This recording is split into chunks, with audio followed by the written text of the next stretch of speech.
The transport ship shuddered violently as another piece of debris tore through its hull. Riley Hayes gripped the controls, fighting to keep the vessel steady, but it was no use. The ice moon below pulled harder with each passing second. Warning lights painted the cockpit red while alarms screamed their final protests. Impact came faster than expected. Metal shrieked against frozen rock as the ship carved a trench through blue ice. Riley's head snapped forward, then back. Everything went dark. When consciousness returned, cold had already seeped through the damaged hull. Riley's breath formed clouds in the emergency lighting. A quick check revealed bruised ribs, a cut above the eye, nothing immediately fatal. The ship, however, was dying. Fuel lines ruptured, navigation system dead, and the distress beacon blinked weakly, its signal barely strong enough to escape the moon's magnetic interference. Outside, wind howled across an alien landscape of ice spires and frozen valleys. The gas giant this moon orbited filled half the sky, its swirling storms casting orange light across everything. Riley checked the survival kit, taking inventory with numb fingers. 3 days of rations, maybe 4 if stretched, 2 heat packs, basic medical supplies. The rescue protocol was clear: stay with the ship. But the temperature gauge showed the hull losing integrity fast. By nightfall, this wreck would be a tomb. Riley spotted the cave opening during a desperate scan of the surroundings. Dark against the pale ice, it promised shelter from the wind at least. Grabbing the survival pack, Riley abandoned the ship and stumbled through knee-deep snow toward the caves. The tunnel system ran deeper than expected, branching into a network of chambers carved by ancient geological processes. Riley followed the path that felt warmest, hopping to find geothermal vents. Instead, something else waited in the darkness. The sound came first, a soft mewling like nothing Riley had ever heard. Weak and desperate, it echoed from a chamber ahead. Riley activated the emergency light and stepped carefully around an ice formation. 2 creatures huddled against the far wall, small bodies pressed together for warmth they no longer possessed. They looked like miniature dragons from old Earth legends, each about the size of a large cat. Scales covered their bodies, one bronze-colored and the other pale silver. Their wings, too small yet for flight, trembled with cold. Frost rimmed their closed eyes. Riley knelt slowly. These were children of some species, abandoned or lost. Perhaps their parent had died or they had wandered from their nest. Either way, they were dying. The bronze one opened its eyes first, amber pupils fixed on Riley with unmistakable intelligence. Fear flickered there, but also something else. Hope, maybe. Recognition that this stranger might be the only chance for survival. Every practical instinct told Riley to leave them. The supplies were meant for one person, calculated for a specific body weight and metabolism. Sharing meant reducing survival time significantly. The rescue team would take at least 72 hours to arrive, assuming they detected the weak signal at all. But Riley had grown up on stories of humanity's better nature.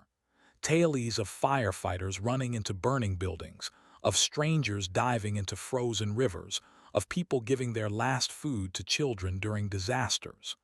Those stories mattered. They defined what humans could be, even when alone on a frozen moon with no witnesses. Riley opened the survival pack and pulled out the first heat pack, cracking it to activate the chemical reaction. The bronze hatchling flinched as Riley approached, but the silver one was too weak to move. Riley wrapped them both in the thermal blanket, tucking the heat pack between them. Their scales felt like ice against Riley's hands. Next came the emergency rations. The nutrition bars were designed for human biology, but Riley crumbled pieces into small bits and offered them carefully. The bronze hatchling sniffed cautiously before taking a tiny piece. It chewed slowly, then took another. Riley had to manually open the silver one's mouth and place food inside, massaging its throat to encourage swallowing. Hours passed in that cave. Riley built a small shelter using debris from the pack and cave formations, creating a space that trapped their combined body heat. The hatchlings slowly warmed, their breathing becoming more regular. Riley told them stories, voice echoing softly in the chamber. Stories about Earth, about oceans and forests, about creatures called dogs and cats that humans had befriended thousands of years ago. The bronze hatchling began responding to Riley's voice, making small chirping sounds. The silver one opened its eyes finally, revealing pools of liquid mercury. They were beautiful and terrified and completely dependent on this stranger. Outside the cave, far above the ice spires, something massive circled through the thin atmosphere. Wings that could blot out moons caught the light from the gas giant. Eyes older than most civilizations watched the cave entrance with unblinking focus. The Dragon King had searched for his lost children across this entire system, fearing the worst. Now he had found them, alive because of an unknown creature.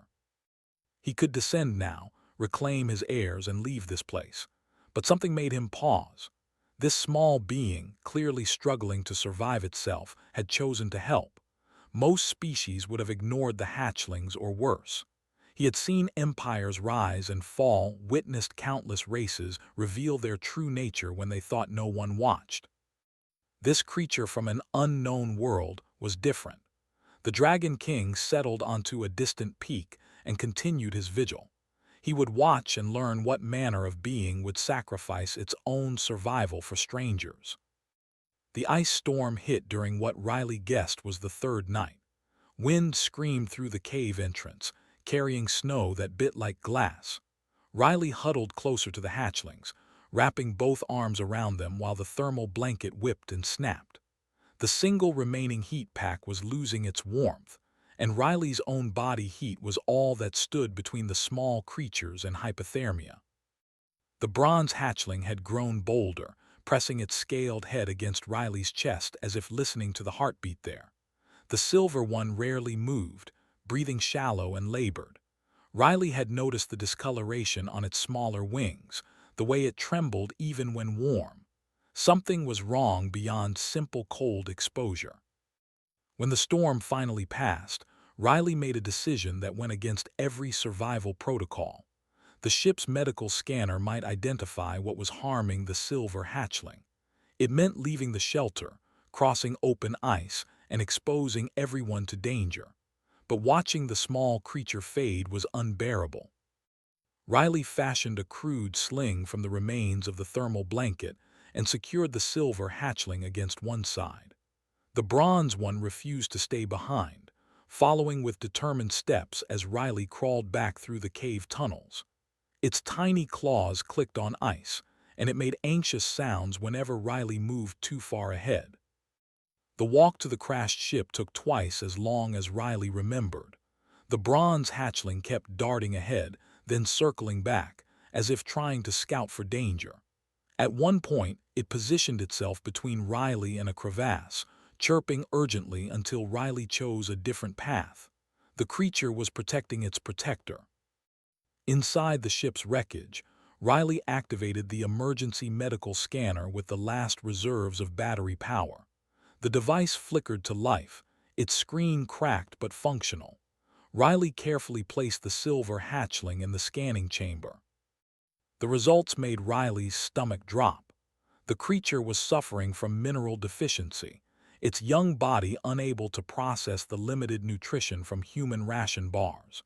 It needed specific trace elements, compounds that existed in the ship's damaged reactor shielding and water filtration system. Riley stared at the readout, then at the weakly blinking distress beacon. The ship had enough power for one or the other. Keep the beacon active, and rescue might come in time to save Riley. Use that power to extract the minerals, and the silver hatchling might survive, but the beacon would die. The bronze hatchling climbed onto Riley's lap, looking up with those amber eyes. It chirped softly, then touched its snout to Riley's hand. Trust radiated from the gesture, absolute and unearned. Riley shut down the distress beacon. The next hours blurred into a desperate chemistry experiment. Riley extracted compounds from the filtration system, ground pieces of reactor shielding into powder using rocks, and mixed everything according to the scanner's recommendations. The bronze hatchling watched every move, occasionally bringing small objects it thought might help, offering frozen insects and bits of ice crystal like precious gifts. When the medicine was ready, Riley dissolved it in melted snow and carefully fed it to the silver hatchling. The creature's throat worked weakly, swallowing the bitter mixture. Riley held it close, whispering encouragement, promising that everything would be fine even though rescue was now impossible. Hours passed. The silver hatchling's breathing grew steadier. Color returned to its scales, the sickly gray fading to luminous silver. It opened its eyes fully for the first time and looked at Riley with the same intelligence its sibling possessed. Then it did something remarkable. It purred, a sound like wind through crystal chimes, and nuzzled against Riley's neck. The bronze hatchling celebrated by attempting a small hop, landing clumsily and chirping with excitement. For the first time since the crash, Riley laughed. The sound echoed in the dead ship, warm and human and completely out of place on this frozen moon. Outside, the Dragon King shifted his wings and tilted his massive head. He had felt the distress beacon die, watched this creature choose the lives of his children over its own salvation. In 10,000 years of existence, traveling between stars and observing countless civilizations, he had never witnessed such a thing. Most species were predictable.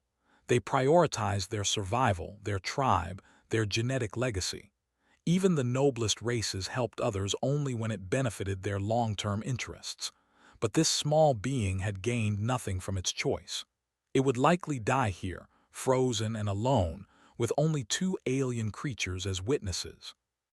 The king descended lower, close enough now to see details. The creature was fragile, soft-skinned and weak by galactic standards. It came from a world classified as a death world in the old records, a planet so hostile that survival required constant adaptation. Yet instead of that environment creating a race of ruthless predators, it had somehow produced this.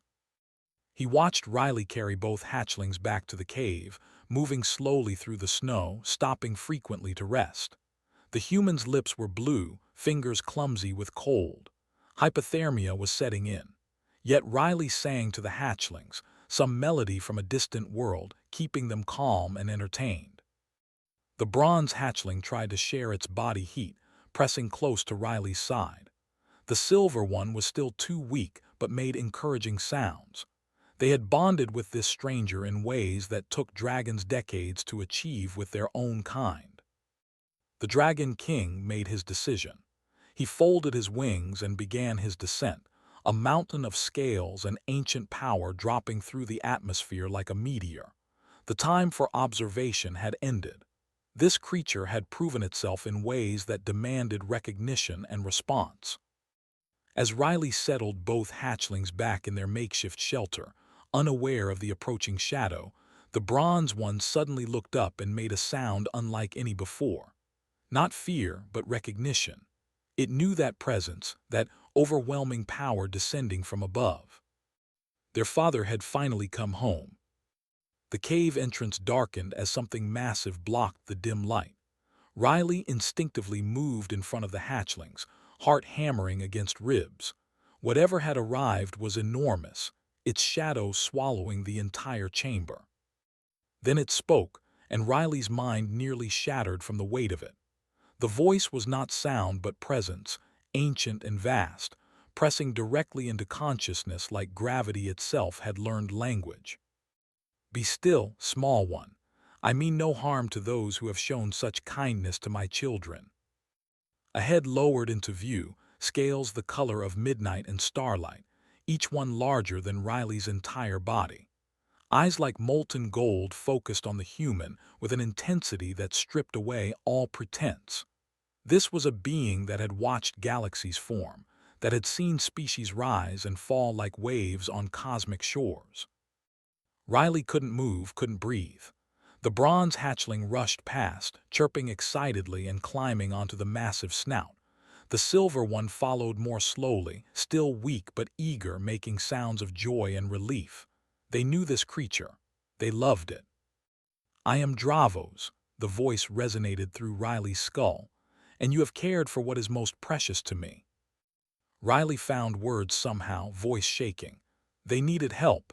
I just did what anyone would do." The massive dragon made a sound that might have been laughter, deep and rumbling like tectonic plates shifting. "No, small one. Most would not. I have observed your actions these past days. You sacrificed your salvation for creatures you did not know, could not even communicate with. This is not common among the peoples of the galaxy." Dravos pulled back slightly, his children climbing onto his foreleg, scales large enough to serve as platforms. "What are you called, and what species claims you?" "Riley Hayes, human from Earth." The words felt inadequate, childish against such grandeur. "Earth?" Dravos's eyes narrowed in thought. "The quarantined death world in Sector 7. Your kind are young, unknown to the greater community. We marked your world as too dangerous for contact, your wildlife too hostile, your environment too harsh. We assumed any intelligence that evolved there would be." He paused. "Different from what I see before me." Riley managed a weak smile despite the fear. "We can be violent. We have wars, conflicts, terrible things in our history, but we also have this." Riley gestured to the hatchlings. "We help. We protect. Sometimes even when it costs us everything." Dravos lowered his head until one enormous eye filled Riley's vision. The dragon studied every detail, seeing not just flesh but something deeper. "You are cold, damaged, dying slowly from exposure and resource depletion. Yet you do not ask for rescue. You do not demand payment for your care of my heirs. Why?" "Their children," Riley's voice cracked. "What kind of person demands payment for helping children?" The silence that followed felt heavy with significance. Finally, Dravos spoke again, gentler now. "My kind has existed since the early epochs of this galaxy. We have served as observers, chroniclers, occasional arbiters when civilizations require judgment. We have seen empires spanning thousands of worlds, species with technology that manipulates reality itself, and all of them, when tested, revealed their fundamental nature." He lifted his head, looking toward the gas giant overhead. "Some used my children as hostages. Others saw them as resources to harvest or sell. Many simply ignored their suffering, too focused on their own survival. Only you, small human from a world we deemed too savage for contact, chose to sacrifice yourself for strangers." Riley's legs finally gave out, sitting heavily on the cave floor. The exhaustion and cold caught up all at once. "Are you going to take them now?" "Yes." Dravos lowered his head again, and this time his voice carried warmth. "But not before I repay the debt owed. Your beacon is dead, your ship destroyed. Without intervention, you will not survive another day. This cannot stand. You preserved my legacy, small Riley Hayes. Now I shall preserve yours." Before Riley could protest, Dravos moved with impossible speed for something so large. A claw, each talon bigger than Riley's body, touched the human's chest with shocking gentleness. Warmth flooded through Riley's system, pushing back the hypothermia, repairing damaged tissue, restoring what had been lost. "The healing will sustain you until proper rescue arrives. I will ensure a ship finds this location within hours." Dravos pulled back, his children now perched on his shoulders. "But there is more we must discuss, Riley Hayes. My kind serves as sponsors when new species prove worthy of joining the galactic community. It is rare, this honor. Most discover the greater universe through conquest or stumbling into conflict." Riley blinked, struggling to process. "You want to introduce Earth to aliens?" "I want to introduce the galaxy to humans. But first you must come with me. You must stand before the flame courts, before the council of my kind, and show them what you have shown me. Will you come, Riley Hayes? Will you speak for your species?" The hatchlings chirped, looking at Riley with pleading eyes. They didn't want to leave their rescuer. The bronze one made a determined sound and jumped from Dravos's shoulder, landing heavily and climbing back to Riley's side. The silver one followed, weaker but equally insistent.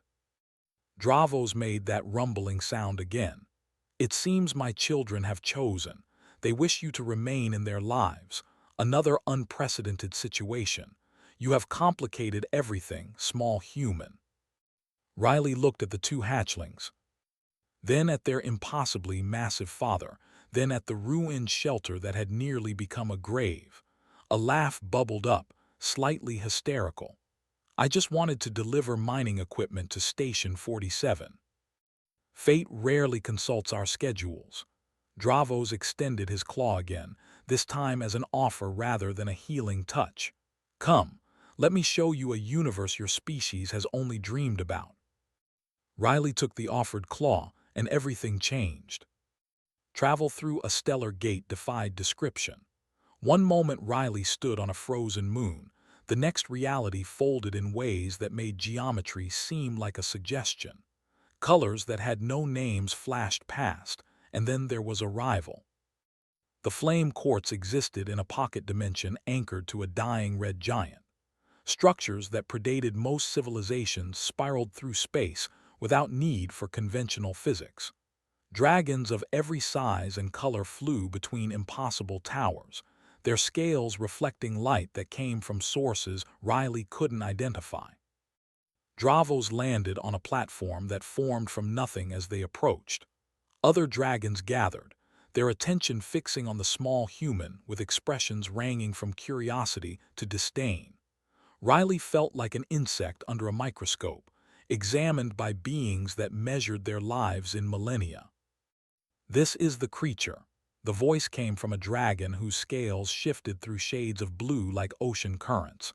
This soft thing from the quarantined world. Dravos, you cannot be serious. Talais, witness before judgment. Dravos set Riley down gently, the hatchlings immediately pressing against the human's legs. This being saved my children when survival demanded abandonment. This being chose their lives over salvation. Another dragon, ancient beyond measure, her scales white as bone, drifted closer. We have observed the death world called Earth. Violence is common there, species consuming species, natural disasters that would end civilizations elsewhere. The dominant species wages war against itself constantly. Why should we believe this one creature represents anything beyond coincidence? Riley's fear transformed into something else. Anger, maybe. These beings spoke about humanity like lab specimens, reducing billions of people to statistics. You want to know what humans are? We're survivors. Our world tried to kill us every day and we learned to adapt. But we also learned that survival alone isn't enough. We built communities, families, societies based on more than just strength. The bone-white dragon regarded Riley with unreadable eyes. Pretty words. Many species claim noble intentions. Actions reveal truth. Then test me. Riley stepped forward, away from the protective presence of Dravos. You want to know if I acted out of calculation or genuine care. Put me in the same situation again. Bring me creatures that are suffering and watch what I do. A ripple of interest passed through the gathered dragons. Talais, the blue-scaled one, made a sound like grinding stone. Agreed. But we choose the subjects, and some may be dangerous to you. Will you still offer help to creatures that might harm you later? Riley thought about Earth, about the stories that defined humanity. The veterinarian who treated injured wolves that could easily kill her. The sanctuary workers who nursed wounded crocodiles back to health. The marine biologists who freed tangled sharks despite the risk. Humans helped first and worried about danger second, sometimes to their own detriment. Yes. Over the next hours, the dragons brought Riley various creatures from across the galaxy. A wounded predator with venomous spines and too many teeth, thrashing in pain from an infected wound. Riley approached carefully, spoke in soothing tones, and cleaned the infection despite being scratched twice. The creature calmed under gentle handling, its aggression fading as the pain eased. Next came something that resembled a living crystal, cracked and leaking luminescent fluid. Riley had no idea about its biology, but worked carefully to seal the fractures using materials provided by the increasingly interested dragons. The creature pulsed with what might have been gratitude. They brought a parasite, something that survived by latching onto host creatures. It was dying, separated from its symbiote partner. Most species would have let it expire, viewing parasites as universally harmful. Riley researched quickly using the data terminals the dragons provided, learned about its complex life cycle, and found a way to stabilize it until it could be returned to its natural habitat. Finally, they brought something that made several dragons step back. A small creature that radiated psychic distress, its biology based on principles that violated conventional physics. It was an infant dimensional being, lost and confused, its presence causing reality to shimmer and warp. Touching it could fragment Riley's consciousness across multiple realities. Riley didn't hesitate, approached slowly, projecting calm thoughts, and offered comfort despite the risk. The creature's distress eased, its reality warping reduced. Riley held it until its parent arrived, a being of pure mathematics that expressed gratitude in equations that hurt to perceive. The bone-white dragon, whose name was revealed as Sarath, settled her massive form beside Riley. You helped them all, the dangerous, the strange, the universally feared. Why? Riley sat heavily, exhausted from the tests. The hatchlings curled up immediately, offering comfort. Because they needed help. Because suffering is suffering regardless of species. Because someone has to choose compassion even when it's hard. Sarath's eyes, ancient and knowing, studied Riley with new understanding. Your species evolved in constant danger, yet this made you more protective, not less. You learned that cooperation and empathy were survival tools. Most fascinating. Talai's flew down, his skepticism softened. Perhaps we judged the death world too harshly. Perhaps we failed to understand that harsh environments can forge strong hearts as easily as hard claws.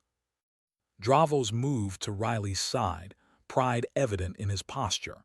I propose formal sponsorship. Humanity has proven worthy through this representative. We should introduce them to the galactic community under our protection. The gathered dragons murmured, minds connecting in ways Riley couldn't perceive. Finally, Sarath spoke for them all. Agreed. But understand, Riley Hayes, this is unprecedented. We will watch your species closely. The galaxy is vast and complex, full of wonders and dangers. Your compassion is remarkable, but it must be tempered with wisdom. Riley nodded, understanding the weight of what was being offered. We'll make mistakes. We're young and impulsive and sometimes stupid, but we'll try to do better. That, Dravos said softly, is all anyone can ask. Earth's Sky Tour opened 3 weeks after Riley's disappearance. The phenomenon appeared simultaneously over every major city, a shimmering portal of impossible geometry that defied atmospheric physics. Dragons emerged, not with violence but with grace, their presence announced through every communication system on the planet. Riley stood on a platform constructed from solidified light, flanked by Dravos while the hatchlings played nearby. They had grown during the journey, now the size of large dogs, their scales gleaming with health. Below, Times Square had become ground zero for first contact, though similar scenes played out in Beijing, London, Mumbai, and a dozen other locations. Humans of Earth, Dravos's voice projected through methods that made translation universal. We are the flame courts, observers and occasional guides in this galaxy. We come not as conquerors but as sponsors. One of your own has proven your species worthy of joining the greater community. Cameras focused on Riley, broadcasting to billions. The pilot from nowhere, presumed dead in a shipping accident, now stood beside creatures from myth and introduced humanity to the universe. Riley's voice shook at first, then steadied. I know this seems impossible. 3 weeks ago I was hauling cargo to mining stations.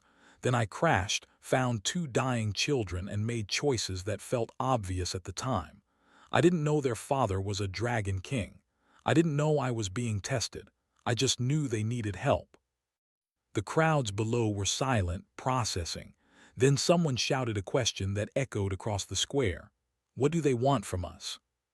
Sarath descended, her bone-white scales reflecting sunlight. "Nothing you are unwilling to give. The galaxy operates on cooperation and mutual benefit. We offer knowledge, technology, and introduction to thousands of species. In return, we ask that you extend the same compassion your representative showed, the same willingness to help those in need, regardless of how strange or dangerous they might appear." A child's voice cut through the tension, clear and curious. "Can we be friends with the dragons?" The bronze hatchling perked up at that, launching itself from the platform and gliding down in a controlled fall. It landed near the child, chirping happily, and the kid laughed without fear, reaching out to touch scales that hummed with warmth. The silver hatchling followed, still more cautious but drawn by its siblings' enthusiasm. That moment changed everything. Fear transformed into wonder. More children approached, then adults, and soon the dragons were surrounded by humans eager to make contact. The hatchlings reveled in the attention, performing small tricks and accepting treats offered by street vendors. Government officials arrived, military forces mobilized but holding back. A general approached Riley directly, broadcasting to connected leadership. "What happens now? What are the rules?" Riley looked to Dravos, who gestured permission to speak. "From what I understand, Earth gets offered membership in something called the Galactic Assembly.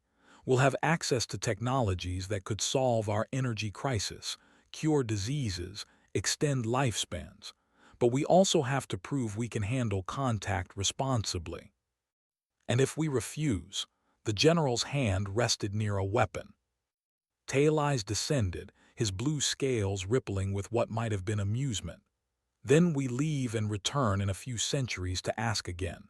This is an offer, not a demand, though I should mention that other species are aware of Earth now. Without sponsorship, first contact might come from less friendly sources."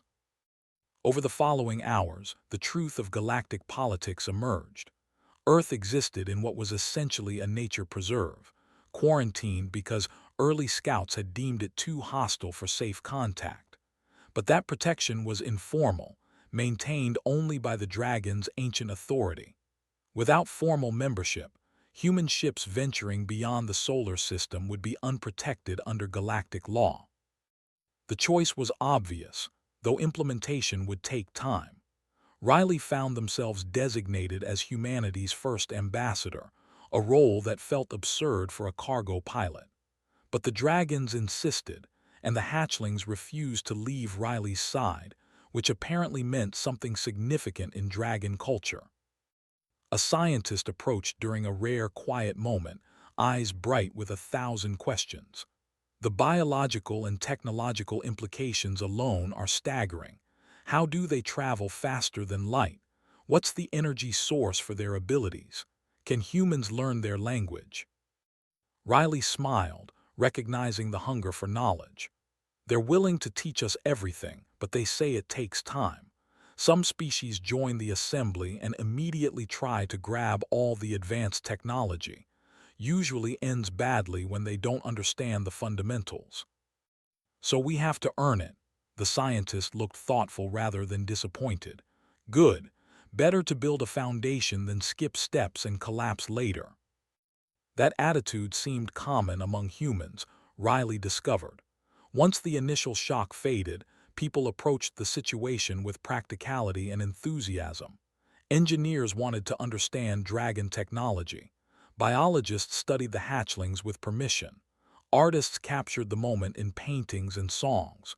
Children made friends with frightening ease. The bronze hatchling had become particularly attached to a group of kids in Central Park, playing elaborate games of chase and hide-seek. The silver one preferred quieter interactions, sitting with elderly people in the shade and purring its crystal chime song. Dravos watched it all with those ancient eyes, speaking to Riley privately. "This is not how first contact usually proceeds. Most species respond with fear or aggression or desperate attempts to steal technology. Your people are treating us like neighbors who moved in next door." Riley shrugged. "We've imagined this moment for centuries through stories and films. Maybe we prepared ourselves without knowing it, or maybe we're just good at adapting." "Perhaps both." Dravos lowered his head until one eye focused entirely on Riley. "Your species will face challenges ahead.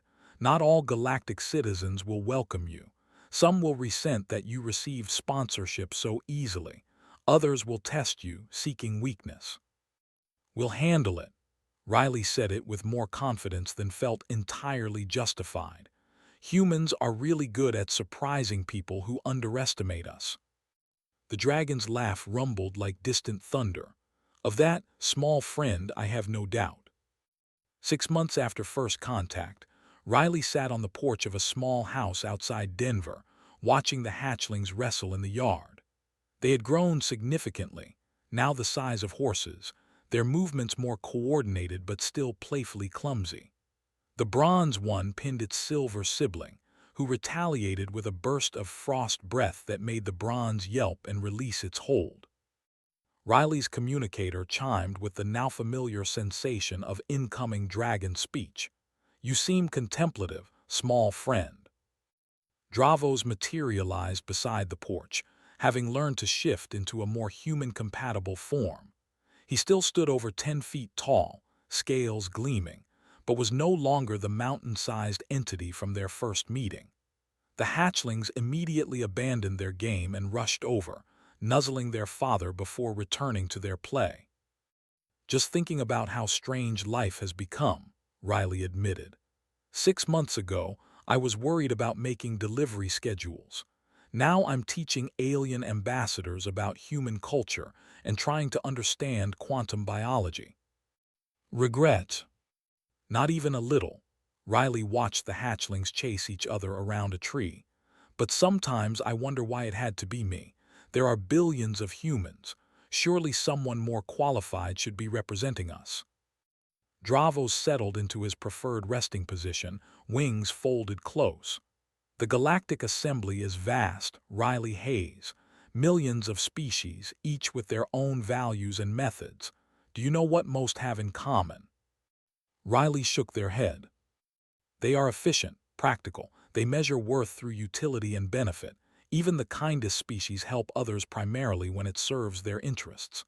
Dravos's eyes reflected sunset light. "But humans help first and calculate cost later. We have observed your species these past months. You send aid to regions you have no connection with. You rescue animals that provide no benefit. You adopt children not your own. This pattern appears throughout your cultures." "That's not unique to humans," Riley protested. "Other species must have empathy." "They do, but tempered always by pragmatism. You witness the tests in the flame courts. Most spacefaring species would have helped the non-threatening creatures and avoided the dangerous ones. You helped them all without hesitation." Dravos made a contemplative sound. "Your world tried to kill you for millions of years. Predators, diseases, natural disasters, climate extremes.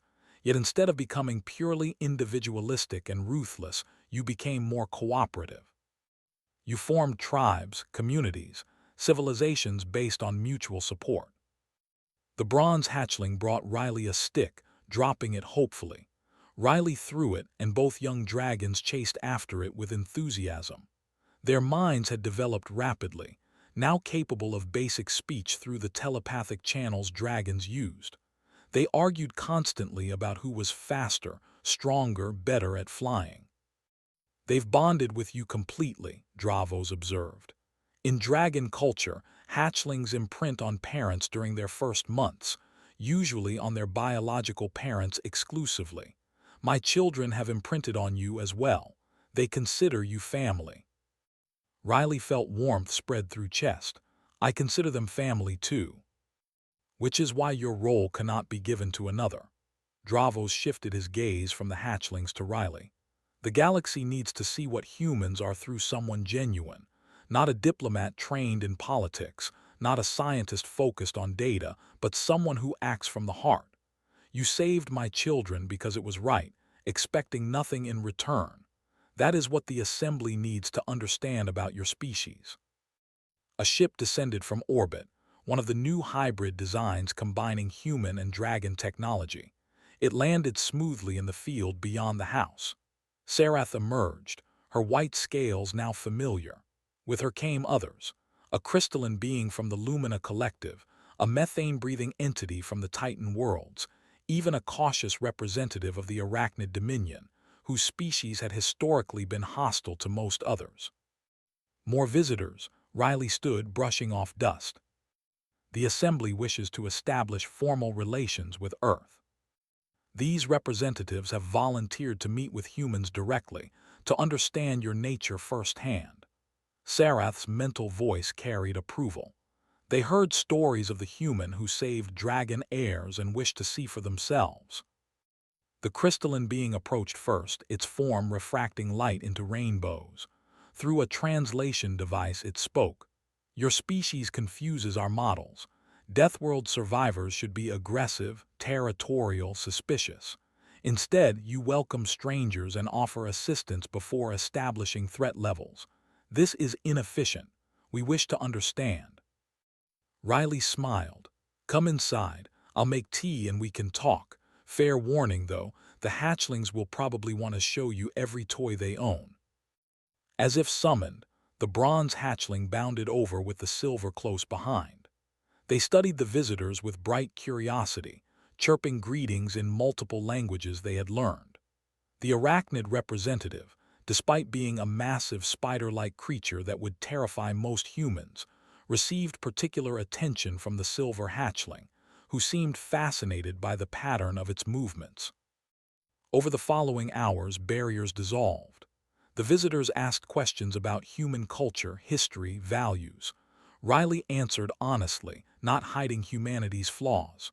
The wars, the environmental damage, the prejudices and conflicts, but also the art, the music, the endless creativity and capacity for change.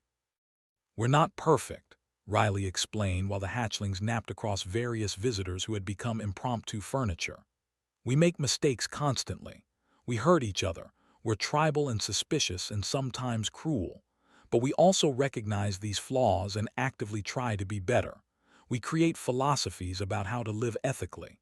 We write stories about heroes who sacrifice themselves for others. We build institutions dedicated to helping those in need. The Lumina representative pulsed with thoughtful light. You aspire to ideals you often fail to meet, yet the aspiration itself drives progress. Fascinating. Most species achieve stability and then resist change. You embrace change as constant. We kind of have to, Riley laughed. Standing still on Earth meant extinction. We learned adaptation or died. Dravos watched the gathering with satisfaction. This was how connections formed, how understanding grew. Not through formal negotiations in sterile conference rooms, but through honest conversation in comfortable spaces with curious hatchlings as social lubricant.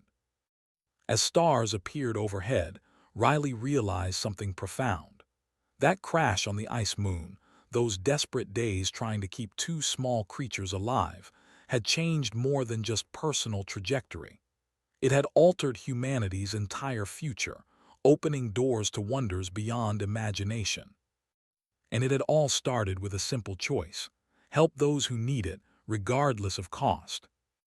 The galaxy was vast and complex and full of challenges ahead, but humans had survived Earth.